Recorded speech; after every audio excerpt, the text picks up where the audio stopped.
You are watching Rahinijar TV with Ilama Sayyid Abdul Basit Bukhari.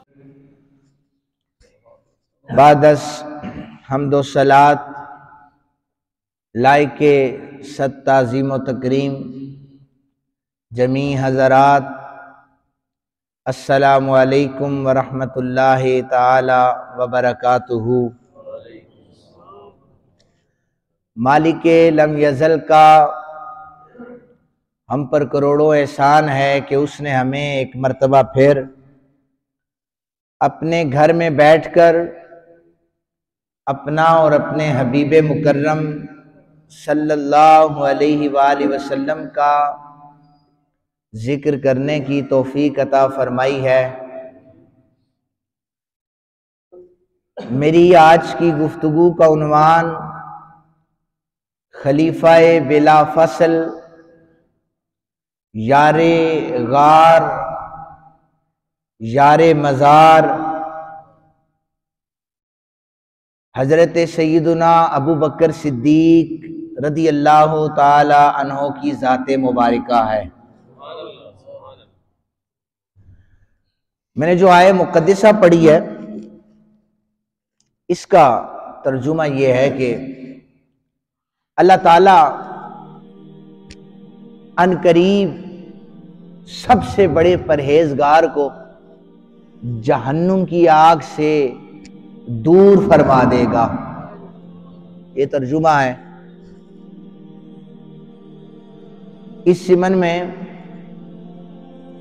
اس آیت کی تفسیر میں امام علی بن محمد خازن رحمۃ اللہ تعالی علیہ بہت بڑے مفسر گزرے ہیں، آپ فرماتے ہیں جتنی تفاسیر اٹھا لیں ان میں سب سے بڑے پرہیزگار کا ترجمہ جو کیا گیا ہے وہ انبیاء علیہ السلام کے بعد سب سے بڑا پرہیزگار وہ جناب سیدنا ابو بکر صدیق رضی اللہ تعالیٰ عنہ کی ذات پاک ہے۔ ایک چیز یہ ذرا ذہن نشین فرما لیجئے، عام روٹین میں بھی کوئی بندہ کسی کی تعریف کرے اس کا ہرگز یہ مطلب نہیں ہوتا کہ وہ دوسرے کا انکار کر رہا ہے۔ حضرت ابو بکر صدیق رضی اللہ تعالیٰ عنہ کی تعریف کرنے کا مقصد یہ نہیں ہوتا کہ ہم اہل بیت کے وہ تنقیص کا عقیدہ رکھتے ہیں یا حضرت مولا کائنات کرم اللہ وجہ الکریم کا ذکر کرنے سے یہ بھی ثابت نہیں ہوتا کہ ہم اگر حضرت علی پاک کا ذکر کرتے ہیں کوئی بندہ کہ یہ تو صحابہ کا ذکر ہی نہیں کرتے، یہ جہالت ہے، یہ سری جہالت ہے۔ ہمارا اہل سنت کا عقیدہ ہے اور آپ کو پتہ ہے جتنے بھی ایونٹس آتے ہیں، جتنی بھی تاریخیں آتی ہیں ان پر ہم بیان کرتے ہیں۔ اس مہینے میں سیدہ فاطمہ پاک کے حوالے سے بھی دن آ رہا تھا بعد میں، لیکن کہ حضور کے جگر کا ٹکڑا ہے، ان جیسا کائنات میں کوئی نہیں ہے۔ کیونکہ کسی سے آپ سے سوال کروں کہ نبی رحمت صلی اللہ علیہ وآلہ وسلم کا جو جگر کا ٹکڑا ہے اس کے برابر کوئی ہو سکتا ہے؟ تو سیدہ پاک سلام اللہ علیہا نبی اکرم صلی اللہ علیہ وآلہ وسلم کی لخت جگر ہیں، ان کا ذکر ہم نے پہلے کیا۔ حضرت ابو بکر صدیق صحابہ میں آقا کریم صلی اللہ علیہ وآلہ وسلم کے جید صحابہ میں سے ہیں، تو اس لیے آپ کا ذکر بھی آج ہم کر رہے ہیں۔ جتنے مفسرین آئے انہوں نے قلم اٹھایا، اتقا کا معنی انہوں نے یہی کیا کہ سب سے بڑے متقی کا نام ابو بکر صدیق ہے۔ آپ لوگ بولتے رہیں گے ساتھ ساتھ، تھوڑا بیداری کا ثبوت مجھے پتا چلتا رہے گا۔ سردی ہے نا تو مسجد گرم ہے تو نیند بھی آ سکتی ہے نا کسی، اس لیے جاگتے رہیں، بتاتے رہیں کہ ہم سن رہے ہیں آپ کو۔ یہ سننا بھی ایک فن ہوتا ہے اور میرے مقتدیوں کے پاس یہ فن کی بہت زیادہ کمی پائی جاتی ہے، ورنہ جس حساب سے لب و لہجے سے تقریر تیار کی جاتی ہے تو مسجد میں تو میں کہتا ہوں گونج پیدا ہونی چاہیے سبحان اللہ کی۔ اور میں تو اکثر یہ کہتا ہوں کہ اکثر احادیث میں ایسی لے کے آتا ہوں جو غیر معروف ہوتی ہیں، صحیح سند کے ساتھ ثابت بھی ہوتی ہیں، غیر معروف یعنی کم آپ نے سنی بھی ہوتی ہیں، تو اس پر بھی آپ لوگ بولا کریں، حرکت میں آیا کریں اپنی بیداری کا، چونکہ حرکت میں برکت ہے۔ برادریوں کے ذمے مختلف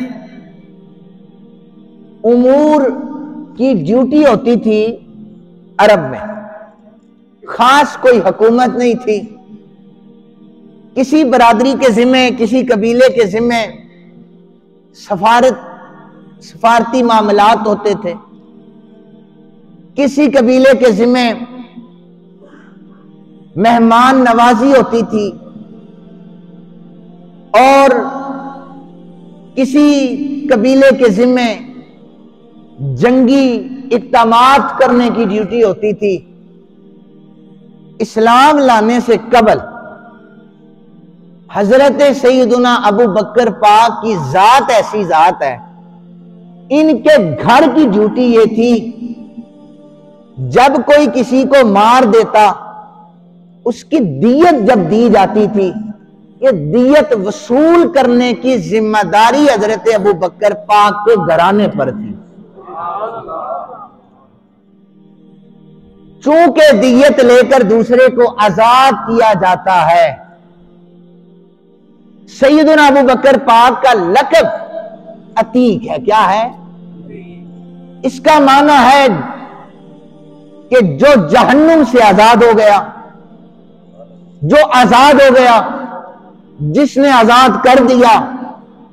یہ واحد نام ایسا ہے کہ سیدنا بلال حبشی رضی اللہ تعالی عنہ پر ظلم و ستم کے پہاڑ جب ڈھائے جا رہے تھے، یہ عاشق صادق میرے آقا کریم کی بارگاہ میں جا کر عرض کرنے لگے، آقا بلال بڑی مشکلات میں ہے۔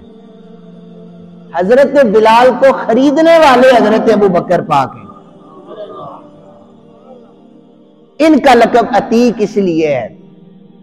دوسرا لقب صدیق، سچ بولنے والا۔ آپ نے اپنے خاندان والوں سے یہ کہا ایک روایت کے مطابق کہ میں شراب زمانہ جاہلیت میں بھی میں نے کبھی نہیں پی، شراب سے عزت میں بھی کمی آتی ہے اور دل بھی کمزور ہو جاتا ہے اور دماغی کیفیت بھی تبدیل ہو جاتی ہے۔ میں شراب کو حرمت شراب سے پہلے بھی گندا سمجھتا تھا۔ میرے آقا کریم کو جب بتایا گیا، حضور نے فرمایا سچ ہی تو کہتا ہے کیونکہ وہ صدیق ہے۔ اور جب معراج کی رات مسجد اقصی کے سفر کو بیان کرنے کی باری آئی تو مسجد اقصی جو زمین پر تھی اس کے حوالے سے پتہ چلا تو کفار نے کہا کیسے مان سکتے ہیں کہ اقصی کا سفر اتنی جلدی طے ہو گیا؟ میں آپ سے یہ کہوں کہ میں 5 منٹ میں فیض آباد سے ہو کر آیا، آپ کہیں گے 5 منٹ تو یہاں پر مرکز میں جاتے ہوئے لگتے ہیں، تو کیسے فیض آباد سے ہو کے آ گیا؟ میرے آقا کریم صلی اللہ علیہ وآلہ وسلم نے جب فرمایا میں رات کے تھوڑے حصے میں گیا، صرف اقصی میں نہیں گیا، میں آسمانوں پہ گیا، میں نے جنتوں کی سیر کی، میں نے دوزخ کا مشاہدہ کیا، یہ چیزیں دیکھی۔ کفار کہنے لگے ہم اس کو تسلیم نہیں کر سکتے۔ تو زمانہ جاہلیت میں بھی کفار جسے سچا مانتے تھے اسے ابو بکر کہا جاتا ہے، دوڑ کر سیدنا صدیق اکبر کے پاس آئے، ابو بکر یہ معاملہ ہے۔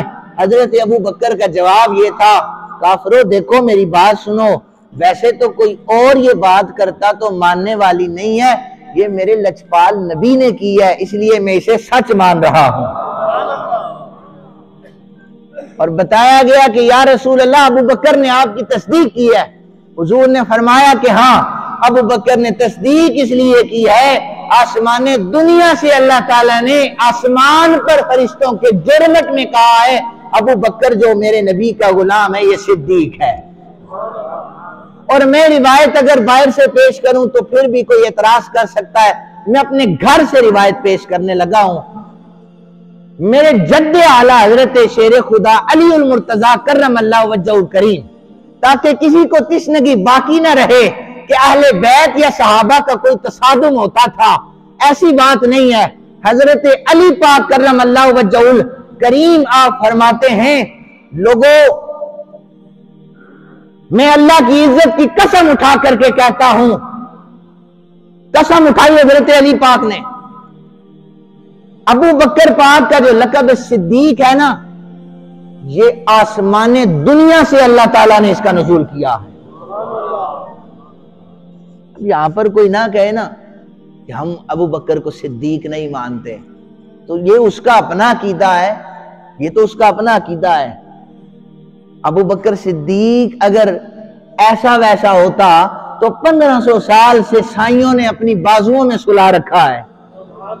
اعتراض کر سکتے ہو، اگر اتنی جرأت ہے تو وہاں پر کرو. 1500 سال سے میرے آقا کریم نے باہوں میں سلا رکھا ہے. اور حضور نے فرمایا بروز محشر جب قبریں کھلیں گی، جس طرح مسجد نبوی میں مجھے ابو بکر اور عمر کو آتے ہوئے دیکھتے ہو نا، اسی طرح بروز محشر میں بھی ہم اکٹھے آئیں گے.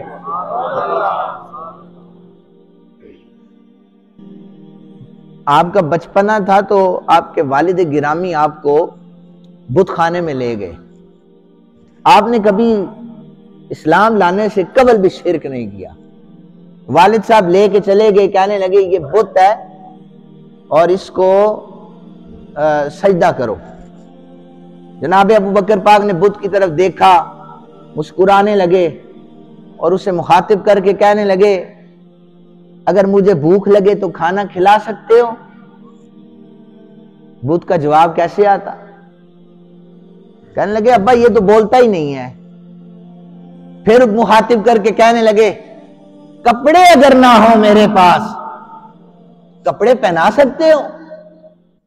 ادھر سے جواب نہیں آیا. ابا جی کی طرف دیکھا، پتھر اٹھایا، کہا پھر پتھر مارنے لگا ہوں، اگر اپنا دفاع کر سکتے ہو تو کرو.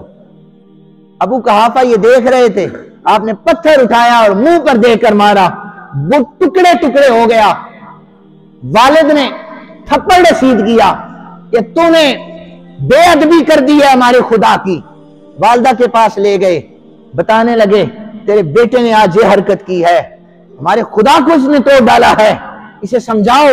کہنے لگے یہ میرا بیٹا عتیق ہے، اسے آزاد رہنے دو، ابھی یہ میرے بطن میں تھا، مجھے غیب سے صدائیں آتی تھی کہ تم ایسے شخص کی ماں بننے والی ہو جسے دنیا صدیق اکبر سے یاد کیا کرے گی، اور تم ایسے سچے کی ماں بننے والی ہو جس کی سچائی کی گواہی آسمان دنیا سے فرشتے آ کر دیا کریں. تو یہ لقب صدیق حضرت شیر خدا نے قسم اٹھا کر فرمایا کہ یہ آسمان دنیا سے اترا ہے. اور پھر آپ اگلی روایت سنیے، حضرت شیر خدا فرماتے ہیں، علی پاک فرماتے ہیں، میرے آقا کریم صلی اللہ علیہ وآلہ وسلم نے فرمایا ساری دنیا کا ایمان ایک پلڑے میں رکھا جائے. اب ایمان ایسی چیز ہے تولنے والی تو نہیں ہے نا، لیکن میرے آقا کریم نے ایک شان بتا دی. فرمایا دیکھو ساری دنیا کا ایمان ایک پلڑے میں رکھ دیا جائے، میرے ابو بکر کا ایمان دوسرے پلڑے میں رکھا جائے تو ابو بکر کے ایمان والا پلڑا بھاری ہو جائے گا. یہ شان میرے آقا کریم صلی اللہ علیہ وآلہ وسلم نے حضرت جناب ابو بکر پاک کو عطا کی. میں تیسری حدیث مبارکہ بھی اپنے گھر سے پڑھ رہا ہوں، اس لیے کہ یہ کلیئر ہونا چاہیے کہ اہل بیت اور صحابہ میں کوئی تصادم نہیں تھا. صحابہ کرام اور اہل بیت یہ آپس میں شیر و شکر تھے اور ہمیشہ جڑ کر رہا کرتے تھے. مولا کائنات کرم اللہ وجہ الکریم شیر خدا تاجدار حلتا آپ فرماتے ہیں، حضرت علی پاک فرماتے ہیں الا اخبرکم بخیر هذه الامت بعد نبیہا لوگوں تمہیں میں خبر نہ دوں کہ نبی کے بعد سب سے بڑی ہستیاں کون سی ہیں؟ علی پاک کہہ رہے ہیں نا، میری نہ مانیں، کتابوں کو چھوڑیں، علی پاک کی مانیں۔ جو کہتے ہیں نا ہم علی کے ملنگ ہیں، تو وہ علی پاک کی مانیں۔ علی پاک فرما رہے ہیں کہ نبی کے بعد، نبیوں کے بعد جو عظیم ہستیاں ہیں، آؤ تمہیں ان کے بارے میں خبر دوں۔ تو حضرت شیر خدا کہنے لگے ان میں سے پہلی جو ہستی ہے نبی کے بعد جو عظیم ہستی ہے، اس کا نام ابو بکر صدیق ہے۔ اور حضرت شیر خدا نے فرمایا ثم قال الا اخبرکم بخیر هذه الامه بعد نبیہا، دوسری ہستی کے بارے میں بتاؤں۔ پہلی ہستی حضرت ابو بکر صدیق کی ہے، دوسری ہستی حضرت عمر بن خطاب رضی اللہ تعالی عنہ کی ہے۔ پتہ چلا کہ حضرت علی پاک تو صحابہ کا ادب کرتے تھے، ہم کس طرف جا رہے ہیں؟ ہمارا عقیدہ پتہ کیا ہے؟ آپ کو عقیدہ سمجھا دوں۔ نبی پاک صلی اللہ علیہ وآلہ وسلم کے ظاہری وصال پاک کے بعد 2.5 سال تک حضرت علی پاک نے، حضرت ابو بکر پاک نے خلافت سنبھالی۔ کتنے سال؟ اور 2.5 سال تک حضرت علی کرم اللہ وجہ الکریم کی 5 نمازوں کے امام کا نام آپ بتائیں، کیا تھا؟ بولیں۔ علی پاک کی 5 نمازوں کے امام کا نام کیا تھا؟ علی جسے اپنا امام مان رہا ہے، ہم کون ہوتے ہیں اسے انکار کرنے والے؟ اور صرف محبت یک طرفہ نہیں تھی، دوسری طرف سے بھی تھی۔ حضرت ابو بکر صدیق رضی اللہ تعالیٰ عنہ آپ حضرت علی کو اپنا مولا مانا کرتے تھے، کیونکہ حضور نے فرمایا من کنت مولا فہذا علی مولا، جس کا میں مولا ہوں علی اس کا مولا ہے۔ ابو بکر صدیق بھی حضرت علی کو مولا مانا کرتے تھے، اور عمر بن خطاب بھی حضرت علی کو اپنا مولا مانا کرتے تھے۔ ایک لفظ ہوتا ہے لنا، لام نون الف نا، لنا ہوتا ہے نا، تو حضرت علی پاک کا قد تھوڑا سا ان سے چھوٹا تھا، تو ایک دفعہ چل رہے تھے تو سائیڈ پر حضرت ابو بکر صدیق چل رہے تھے اور ایک سائیڈ پر حضرت عمر بن خطاب چل رہے تھے، درمیان میں حضرت علی تھے۔ حضرت عمر فرمانے لگے کہ علی تم ہمارے درمیان اس طرح ہو جیسے لنا کے نون کا نقطہ ہوتا ہے، لام بھی لمبا ہے، الف بھی لمبا ہے اور نون تھوڑا چھوٹا ہے، تو ہمارے درمیان تم اس طرح لگ رہے ہو جیسے لنا میں نون کا نقطہ ہوتا ہے۔ حضرت علی پاک نے جملہ جو کیا فرمایا تھا وہ یہ تھا، یہ صحابہ کی محبت بتا رہا ہوں، آپ نے فرمایا تھا کہ نون کو ہٹا دو، دیکھو کیا بچتا ہے، نون کو ہٹائیں تو لا بچتا ہے، جس کا مطلب ہے کچھ نہیں۔ تو مطلب یہ بنتا ہے علی ابو بکر کے ساتھ نہ ہو تو ادھر بھی کچھ نہیں ہے، اور علی عمر کے ساتھ نہ ہو تو ادھر بھی کچھ نہیں ہے۔ اور اگر حضرت سیدنا ابو بکر پاک کا کوئی انکار کرتا ہے، اس کا مطلب ہے وہ شیر خدا علی المرتضیٰ کرم اللہ وجہ الکریم کے ایمان کا انکار کر رہا ہے۔ لہذا ہمیں صحابہ بھی پیارے ہیں اور اہل بیت اطہار بھی پیارے ہیں، کسی کے ذہن میں شائبہ بھی نہیں آنا چاہیے۔ یہ مولویوں نے ایک طبقہ ہے، یہ مخصوص طبقہ ہے، آپ لوگ ان سے بچ کے رہیے۔ سوشل میڈیا پر یہ کلپ کی گیمیں کھیل رہے ہیں، ایک اٹھتا ہے کبھی سیدہ پاک کی گستاخی کر دیتا ہے، دوسرا اٹھتا ہے کبھی صحابہ کرام کی گستاخی کر دیتا ہے، پھر کبھی ایک کلپ میں اپنا چیلنج بھیج رہا ہوتا ہے، دوسرا اس کو مناظرے کا چیلنج بھیج رہا۔ انہوں نے دین کا کیا کام کیا ہے سوائے امت کو لڑانے کے؟ دین کا کوئی کام یہ نہیں کر رہے۔ اب ان سے کہو نا اگر آپ کہ ہمیں یہاں پر سیدنا ابو بکر پاک کی شان سننی ہے، آپ صحابہ کے بہت زیادہ ڈیفینڈر ہیں، وہ کہیں گے 50,000 روپیہ دیں ہم آپ کو شان ابو بکر سناتے ہیں۔ ہم کہیں گے آپ بہت علی علی کرتے ہیں تو آپ ہمیں حضرت علی پاک کی شان سنا دیں، وہ کہیں گے آپ ہمیں اتنے پیسے دے دیں ہم آپ کو شان سنائیں گے۔ فکس کر کے صحابہ والے بیت کی شان بیان کرتے ہیں۔ ان لوگوں کا دین کے ساتھ کوئی تعلق نہیں ہے، انہوں نے امت کو لڑایا ہے، اور میں یہ چیز بتانا چاہتا ہوں، صرف اور صرف محبت کا پیغام دینا چاہتا ہوں کہ صحابہ بھی ہمارے سر کا تاج ہیں اور اہل بیت بھی ہمارے لیے مشعل راہ۔ میں آپ کو محبت کی ایک اور جھلک دکھا دیتا ہوں۔ منبر پر خطاب فرما رہے تھے جناب ابو بکر پاک، خطاب سننے میں جید صحابہ کرام موجود تھے اور سامنے بیٹھے ہوئے تھے امام حسن پاک علیہ السلام، حضور کے نواسے اور شبیہ مصطفیٰ کریم صلی اللہ علیہ وآلہ وسلم سامنے بیٹھے تھے۔ اب ادب وہ ہوتا ہے کہ جو نرمی میں بھی کیا جائے، اچھے حالات میں بھی کیا جائے، اور کبھی حالات برے ہو جائیں ادب تک بھی کیا جاتا ہے۔ یہ جو آج کل کا ادب یہ ڈاواں ڈول ہے، فائدہ ہوتا رہے تو مرشد پاک، پیر صاحب، سائیں، تو فائدہ ختم ہو جائے تو دور سے السلام علیکم۔ یہ تو آج کل کا دور ہے۔ لیکن ادب کیا ہوتا ہے؟ جناب ابو بکر پاک نے بتایا کہ آؤ میں تمہیں اہل بیت کا ادب بتاتا ہوں۔ ممبر پر تقریر کر رہے ہیں، عام بندہ نہیں ہے، پرائم منسٹر ہے، امیر المومنین ہے۔ تقریر کے دوران ننھے سے امام حسن کھڑے ہو گئے، کہنے لگے ابو بکر نیچے اترو، یہ ہمارے نانا کا ممبر ہے۔ اب انسانی فطرت کے تحت یہ ہوتا، حضرت ابو بکر صدیق کہتے علی تم نے سمجھایا نہیں ہے اس کو؟ کہہ سکتے تھے، کیوں نہیں سمجھایا اس کو؟ میں امیر المومنین ہوں، خلیفہ وقت ہوں، بڑے مجمع میں مجھے یہ روک رہا ہے۔ حضرت علی پریشان ہو گئے۔ حضرت ابو بکر صدیق نے کچھ نہیں کہا، مسکرانے لگے۔ چونکہ گلی میں ایک دفعہ امام حسن کھیل رہے تھے، حضرت ابو بکر صدیق باہر گئے، امام حسن کو جا کر اٹھایا، چوما اور اپنے کندھے پہ بٹھایا، مدینے کی گلیوں میں پھرا کر حضرت ابو بکر یہ کہہ رہے تھے، لوگوں جس نے حضور کے ظاہری وصال کے بعد نبی پاک کی تصویر دیکھنی ہے وہ شبیہ مصطفیٰ امام حسن کو دیکھ لے۔ حضرت ابو بکر صدیق ممبر پر ہیں، امام حسن فرما رہے ہیں میرے نانا کا ممبر ہے۔ حضرت علی پاک عرض کرنے لگے، یعنی وہ اپنی کلیئرنس دے رہے تھے کہ جناب ابو بکر میں نے اس کو کچھ نہیں کہا۔ آپ نے فرمایا علی میں نے گلہ کیا ہے؟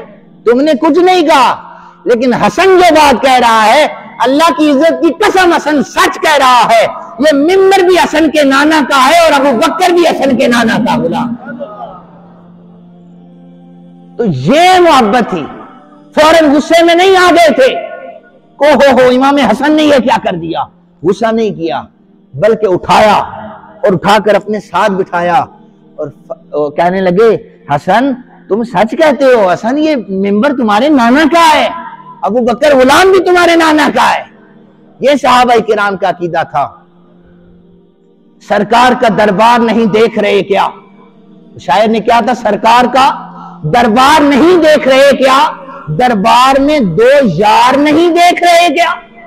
کہیں سبحان اللہ۔ سرکار کا دربار نہیں دیکھ رہے کیا؟ دربار میں دو یار نہیں دیکھ رہے کیا؟ تم دنیا کے معیار تو بہت دیکھ رہے ہو، تم دنیا کے معیار تو بہت دیکھ رہے ہو، اللہ کا معیار نہیں دیکھ رہے کیا؟ غار میں اللہ نے سلایا انہیں، تم دنیا کے معیار تو بہت دیکھ رہے ہو، اللہ کا معیار نہیں دیکھ رہے ہو کا؟ اور کہتے ہو کہ قرآن میں ابو بکر کہاں ہے؟ کہتے ہو کہ قرآن میں ابو بکر کیا کہاں ہے؟ تم آیت فی الغار نہیں دیکھ رہے ہو کیا؟ اور دولہا بنے آئے ہیں ابو بکر کے گھر میں، دولہا بنے آئے ہیں ابو بکر کے گھر میں، کونین کے سردار نہیں دیکھ رہے ہو کیا؟